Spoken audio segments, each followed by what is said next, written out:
Hello friends. Covid की situation आप सबको पता ही है, you are seeing it in the news. India में हम अभी more than 2.5 lakh cases per day की एवरेज पे ऑलमोस्ट आ रहे हैं। दिल्ली के अंदर more than 25,000 cases have been reported and 30% positivity rate हो गया है, जिसका मतलब है कि हर 3 में से एक टेस्ट पॉजिटिव आ रहा है। तो इट मीन्स कि बहुत ही ज़्यादा स्पीड पे इन्फेक्शन फैला है और आगे भी 30% पॉजिटिविटी रेट को वापस आने में it will take a lot of time, probably 3 weeks 4 weeks, nobody can say that, लेकिन टाइम लगेगा। तो अभी हॉस्पिटल्स की स्टेटस फिलहाल ये चल रहा है कि there is no beds available anywhere. Delhi के अंदर आईसीयू में ऑलमोस्ट 100% ऑक्यूपेंसी पे दिल्ली के आईसीयूज काम कर रहे हैं। वेंटिलेटर्स नहीं है आईसीयू में, ऑलमोस्ट बेड फुल हो चुका है।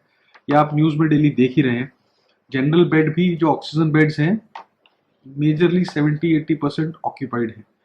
तो ये वीडियो, मैं हर वीडियो आपको थोड़ा रिलैक्स करने के लिए, आपको कोविड समझाने के लिए बनाया है, बट ये वीडियो मैं आपको थोड़ा आपसे हेल्प और आपसे एक अपील करने के लिए बना रहा हूँ कि बेसिकली हमें कैसे करना है मैनेज इस पूरी सिचुएशन। ये आपकी या मेरी या किसी एक पर्टिकुलर बंदे की सिचुएशन नहीं है, ये पूरे कंट्री की, पूरी दिल्ली की सिचुएशन है। और इसको अगर हम सब मिलके डील करेंगे, अगर हम सारे लोग अपनी सोशल रिस्पॉन्सिबिलिटी अगर निभाएंगे, तब जाके प्रॉब्ली हम इस सिचुएशन से बाहर निकल सकते हैं। यही सेम सिचुएशन मार्च अप्रैल में यूरोप के अंदर आई थी, जब कोविड स्टार्ट हुआ था और जब वहां पे फर्स्ट पीक आई थी, तब पेशेंट्स सड़क पे आ गए थे। There was all the beds were occupied, all the hospitals were full, all the ventilators were full. एक एक वेंटिलेटर से उन्हें दो दो पेशेंट्स को कनेक्ट करना पड़ता, इतनी बुरी हालत हो गई थी। तो ये सिचुएशन अपनी कंट्री की ना आए, दिल्ली की ना आए, इसके लिए हम सबको कुछ ना कुछ करना होगा। तो सबसे पहले सबसे इंपॉर्टेंट बात जो मैं आज आपको बताने के लिए वीडियो बना रहा हूं कि don't burden the hospitals. Hospitals के अंदर सिर्फ और सिर्फ एक सीरियस पेशेंट को जाना चाहिए। आपको अगर कोविड हुआ है या आपकी फैमिली में किसी को कोविड हुआ है, तो हमें ऐसा नहीं है कि कोविड होते ही, आई अंडरस्टैंड, पहले सबसे पहले आप किसी डॉक्टर से ही कंसल्ट करते हैं फोन पे या टेली कंसल्टेशन पे, लेकिन थोड़ा सा भी कुछ इधर उधर होते ही हम इमिडिएटली हॉस्पिटल भागते हैं। जब हम मॉडरेट कैटेगरी में या जब माइल्ड से थोड़ा सा वो है, या हमारा कोई एल्डरली है जिसको रिस्क फैक्टर्स हैं, हम बोलते हैं कि आप हॉस्पिटल चले जाइए। पिछले साल तक हम यही रिकमेंड कर रहे थे कि अगर आपको रिस्क फैक्टर्स हैं या अगर आपका थोड़ा सा भी कुछ ऊपर नीचे है, तो आप इमिडिएटली हॉस्पिटल जाइए। बट इस टाइम सिचुएशन ऐसी नहीं है। इस टाइम सिचुएशन ऐसी है कि हॉस्पिटल, क्योंकि बहुत एक लिमिटेड रिसोर्सेज होता है हॉस्पिटल बेड का, ऑक्सीजन सप्लाई का, वेंटिलेटर का, तो अगर हर पेशेंट वहां हॉस्पिटल पहुंचने लग गया तो हॉस्पिटल की कैपेसिटी एक्सीड हो जाएगी। और अगर एक माइल्ड टू मॉडरेट डिजीज वाला पेशेंट ने हॉस्पिटल में बेड ऑक्यूपाई किया, तो एक सीवियर डिजीज वाला पेशेंट कहाँ जाएगा? वो सीवियर डिजीज का पेशेंट मेरी फैमिली में, आपकी फैमिली में, आपके पड़ोस में, आपके फ्रेंड्स में कोई भी हो सकता है। तो हम सबको इस चीज का ध्यान रखना है कि हॉस्पिटल कब जाना है, और जब बहुत जरूरत पड़े तभी वो हॉस्पिटल का बेड ऑक्यूपाई करना है। Desperate time needs for desperate measure. फिलहाल सिचुएशन यही है कि हमें जहां तक हो सके हॉस्पिटल का बेड एक बहुत ही सीरियस पेशेंट के लिए छोड़ना है, जिसको एक्चुअली जो घर पे मैनेज नहीं हो सकता है। तो through this video I just want to tell you कि आपका कोविड में आपको एक्चुअली हॉस्पिटलाइजेशन की जरूरत कब है, आपको कब हॉस्पिटल जाना चाहिए, कब आप घर पे रह सकते हैं, ऑब्वियसली किसी डॉक्टर की निगरानी। तो आपको देखो, कोविड का कोर्स समझने की ट्राई कीजिए। कोविड एक वायरल बीमारी है, हम सबको पता है।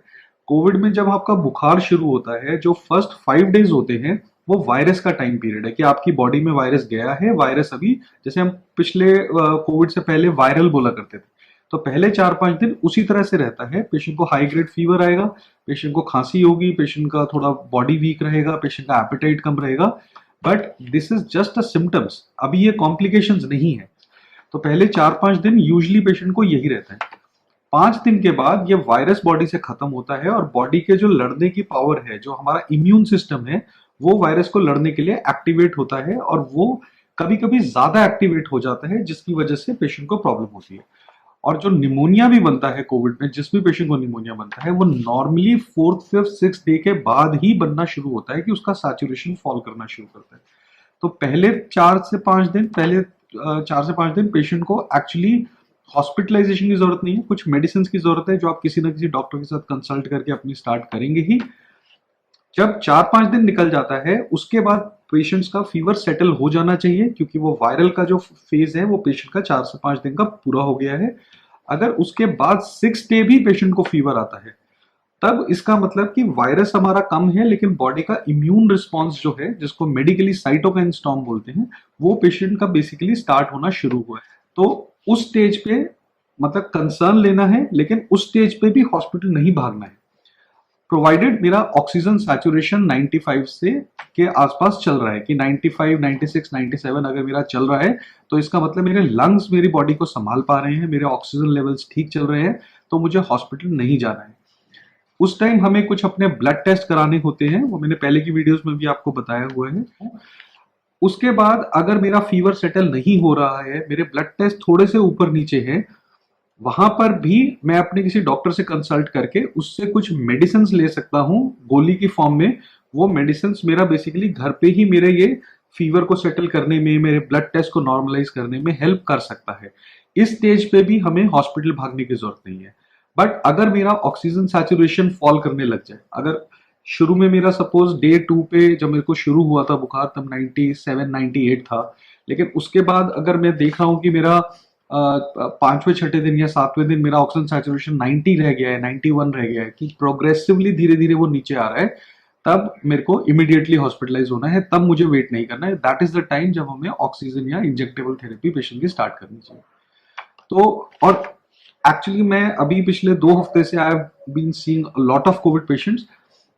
मैक्सिमम पेशेंट्स का जो मुझे रिस्पांस दिखा है, या तो पेशेंट माइल्ड कैटेगरी में रहता है जिसको 3-4 दिन फीवर हुआ और उसके बाद सब सेटल हो गया, there is no complication at all, या फिर पेशेंट के सेकंड कैटेगरी में होता है जिसका ऑक्सीजन मेंटेन रह रहा है, लेकिन उसके फीवर परसिस्ट कर रहा है 6-7 डे, या उसके इन्फ्लेमेटरी मार्कर सीआरपी या ये सब आपके जो वैल्यूज हैं ये थोड़े से ऊपर आ रहे हैं, और उस स्टेज पे पेशेंट पैनिकी होके हॉस्पिटल में एडमिट होगा।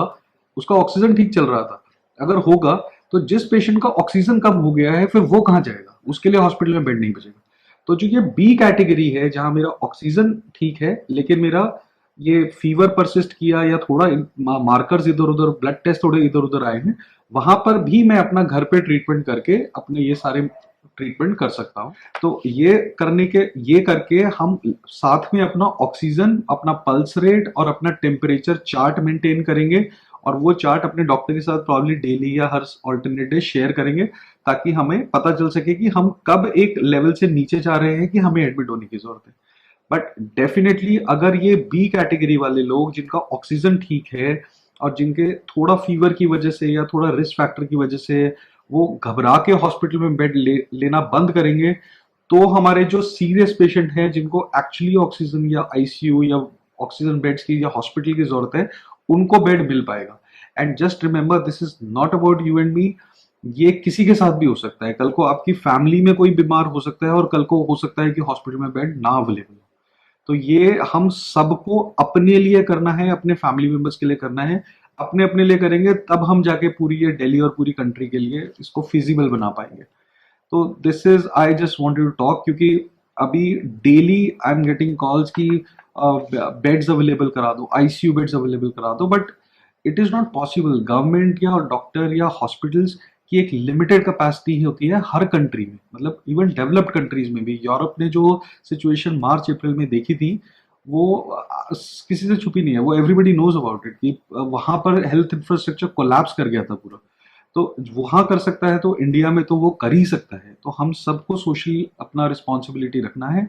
एंड डेफिनेटली देखिए, गवर्नमेंट के लेवल पे lockdown is a very tough situation, I can understand that, कि लास्ट लॉकडाउन में जितने लोगों की जॉब्स गई थी या इकोनॉमी जितना सफर किया था, बट गवर्नमेंट वो अपने लेवल पे अपने डिसीजन लेगी। बट हम अपने लेवल पे एटलीस्ट हम अपने सारे के सारे प्रिकॉशंस जो हम मार्च अप्रैल में तब हम डर के लेते थे, तब शायद डर की उतनी जरूरत नहीं थी, लेकिन आज हमें एक्चुअली उस चीज से डरने की जरूरत है।